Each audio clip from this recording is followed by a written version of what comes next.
নমস্কার সুধী দর্শক, এই ভিডিওতে দেখাবো স্টেপ বাই স্টেপ কিভাবে চৌবাচ্চায় প্রাকৃতিক পরিবেশ সৃষ্টি করে পাঁকাল মাছের ব্রুড পালন করা হয়, ইনজেকশন ছাড়াই কিভাবে ব্রিডিং করানো হয়, স্ত্রী পুরুষ পাঁকাল কিভাবে চিনবেন, কখন এরা ব্রিডিং করে, ডিম, লার্ভা ও ডিম পোনা কেমন দেখতে হয় এবং কী পদ্ধতিতে ডিম পোনা উৎপাদন করা হয়।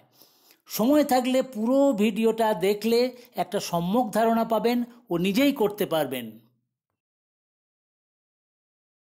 পাঁকাল ইল জাতীয় মাছ, ম্যাস্টাসেম্ব্যালিফর্মিস অর্ডারের অন্তর্গত ম্যাস্টাসেম্ব্যালিডি ফ্যামিলির মাছ। এর বৈজ্ঞানিক নাম ম্যাক্রোগনেথাস প্যাঙ্কালাস। এই মাছের সংখ্যা দিনের পর দিন কমে যাচ্ছে, তাই এর বাজার দর কেজি প্রতি 800 থেকে 1000 টাকা পর্যন্ত হয়েছে। প্রজনন এবং চাষ করে এর সংরক্ষণ করা অত্যন্ত জরুরি।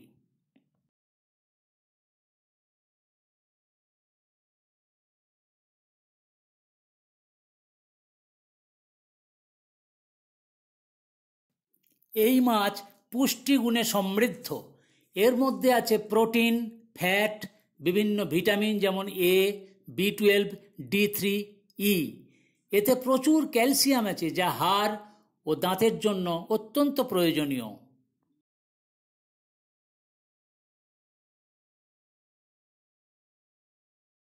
এখন দেখুন ব্রুড পাঁকাল পালন করার আয়তাকার সিমেন্ট ট্যাঙ্ক কেমন হবে। 25 ফুট লম্বা, 4 ফুট চওড়া, ক্ষেত্রফল হবে 100 বর্গফুট, জলের গভীরতা হবে 2 ফুট এবং নিচেতে একটা মাটির স্তর থাকবে, সেটা 3 ইঞ্চি। ব্রিডিং ট্যাঙ্কে দেওয়ার জন্য মাটি কিভাবে তৈরি করবেন? পুকুরের মাটি ও বালি সমান সমান মিশিয়ে ব্রুড পাঁকালের জন্য মাটির বেড তৈরি করা হচ্ছে, এই ছবিতে দেখুন। ব্রুড মাছ পালনের জন্য ট্যাঙ্কে প্রাকৃতিক পরিবেশ কিভাবে সৃষ্টি করবেন? ট্যাঙ্কের মধ্যে 3 ইঞ্চির মাটির স্তর দিতে হবে। ট্যাঙ্কের 5 ভাগের 1 ভাগ অংশে কচুরিপানা ভাসিয়ে রাখতে হবে, কারণ কচুরিপানার শিকড় এদের আশ্রয়স্থল। কচুরিপানা রাখার আগে পরিষ্কার জলে ভালো করে ধুয়ে নিতে হয় ও শিকড়, কাণ্ড ও পাতার পচা অংশ কেটে ফেলে দিতে হয়। ট্যাঙ্কে 2 ইঞ্চি ব্যাসের 6 ইঞ্চি লম্বার প্লাস্টিক বা FRP পাইপ কেটে 10 থেকে 20 জায়গায় রাখতে হয়, কারণ এর মধ্যেও পাঁকাল আশ্রয় নেয়। এর পরের কাজ হলো পরিণত পুরুষ ও স্ত্রী পাঁকাল সংগ্রহ করা। এদের পাওয়া যায় ধান ক্ষেত, খাল, বিল ও পুকুর শুকানোর সময়। পরিণত মাছ লম্বায় 12 থেকে 14 সেন্টিমিটার, ওজনে 7 থেকে 8 গ্রাম হয়, এর চাইতে বেশিও হয়। সিমেন্ট ট্যাঙ্কে কত পাঁকাল মজুত করবেন? ওজন হিসাবে প্রতি বর্গফুটে 10 গ্রাম করে। স্ত্রী ও পুরুষ মাছের অনুপাত কি থাকবে? স্ত্রী মাছ 3টে ছাড়লে পুরুষ মাছ 2টো ছাড়তে হবে। সুতরাং প্রথমে মেপে নিন আপনার ট্যাঙ্কটি কত বর্গফুটের। স্ত্রী পাঁকাল চিনবেন কি করে? একটি পরিপক্ক স্ত্রী পাঁকালের এই ছবিতে দেখুন, এর তলপেটটা একটু ফোলা রয়েছে, কিন্তু পুরুষ পাঁকাল মাছের পেটটা হবে সরু ও লম্বাটে টাইপের। ট্যাঙ্কে ব্রুড মাছ ছাড়ার পরে এর পরিচালন পদ্ধতিটা কি হবে? 1 থেকে 2 দিন অন্তর ট্যাঙ্কের 10 ভাগের 1 ভাগ জল ফেলে দিয়ে নতুন পরিষ্কার জল ভর্তি করা হয়, জলের সুস্থ পরিবেশ বজায় রাখতে। অ্যারেটার চালিয়ে রাখুন জলের অক্সিজেন বাড়াতে। জলের আদর্শ গুণাবলী কি হওয়া উচিত? pH 7.5, অ্যালকালিনিটি 46 মিলিগ্রাম প্রতি লিটারে, হার্ডনেস 120 মিলিগ্রাম প্রতি লিটারে, দ্রবীভূত অক্সিজেন 8 মিলিগ্রাম প্রতি লিটারে এবং তাপমাত্রা 27 থেকে 29 ডিগ্রি সেন্টিগ্রেড। ব্রুড মাছকে প্রতিদিন কি খাবার দেবেন?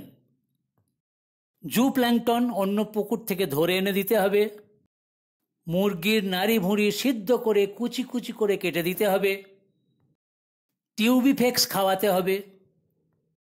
খাবার দিতে হবে সকালে দেহের ওজনের 5% হারে, অর্থাৎ 1 কেজি মাছের জন্য 50 গ্রাম করে।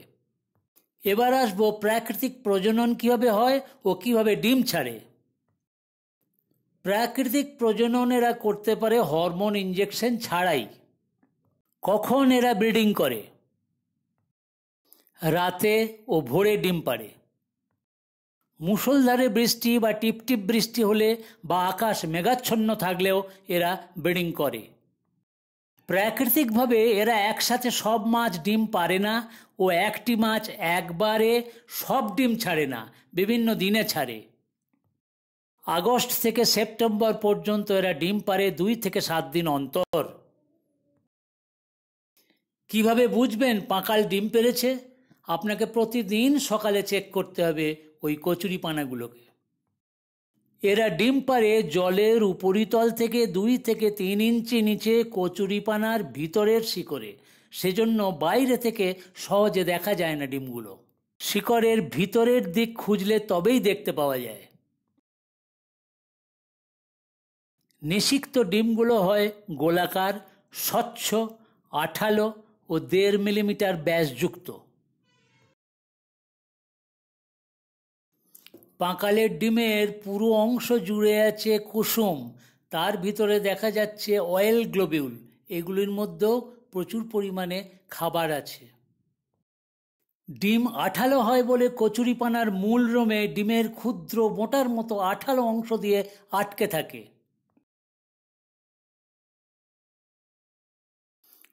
পাঁকালের ডিম লেগে থাকা কচুরিপানাগুলো ব্রিডিং ট্যাঙ্ক থেকে তুলে বোল্টিং হাপায় রাখা হচ্ছে। এটা 1 দিন বয়সী ডিম, কচুরিপানার শিকড়ে আটকে আছে।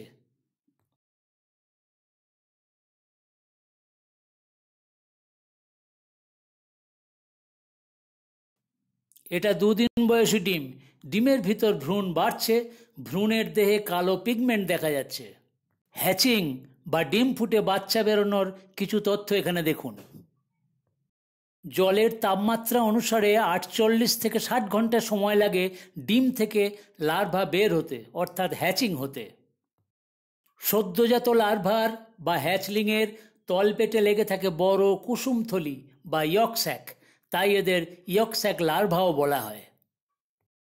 সদ্যজাত লার্ভা দেখতে স্বচ্ছ হয়, সারা দেহে কালো কালো ডোরা দাগ দেখা যায়। এই ডোরা দাগ পাঁকাল লার্ভার বিশেষত্ব। সদ্যজাত লার্ভা বা হ্যাচলিং বা ইয়কস্যাক লার্ভাগুলো এখানে দেখানো হচ্ছে।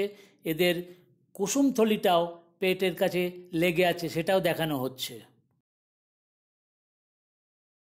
এখানে দেখুন ওপরের দিকে 2টি হাপায় পাঁকালের ডিম লেগে থাকা কচুরিপানা, আর নিচের হাপাতে আছে হ্যাচ করার পর কচুরিপানা হাপা থেকে তুলে ফেলা হয়েছে।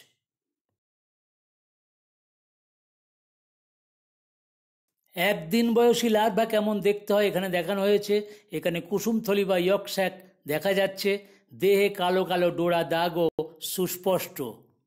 এখন দেখুন ডিম পোনা উৎপাদন কিভাবে হয়। হ্যাচ করার পরবর্তী 2 দিনের মধ্যে কুসুমথলি দেহে শোষিত হয়। কুসুমথলি দেহে শোষিত হওয়ার পরবর্তী 2 দিনের মধ্যে দেহের কালো ডোরা দাগ সম্পূর্ণভাবে চলে যায়।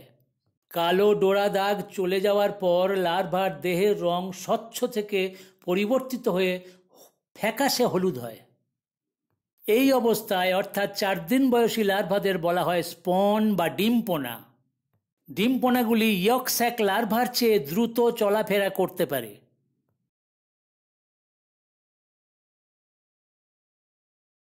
এটা হলো ডিমপোনা বা স্পন, 4 দিন বয়সী লার্ভা। এদের মুখও দেখা যাচ্ছে, সারা দেহে বিন্দুর মতো কালো কালো পিগমেন্টও দেখা যাচ্ছে। হ্যাচ করার 4 দিন পর হাপা থেকে ডিমপোনা তুলে তাদের অ্যাকোয়ারিয়ামে পালন করা হয় ধানীপোনা ও চারাপোনা উৎপাদন করার জন্য।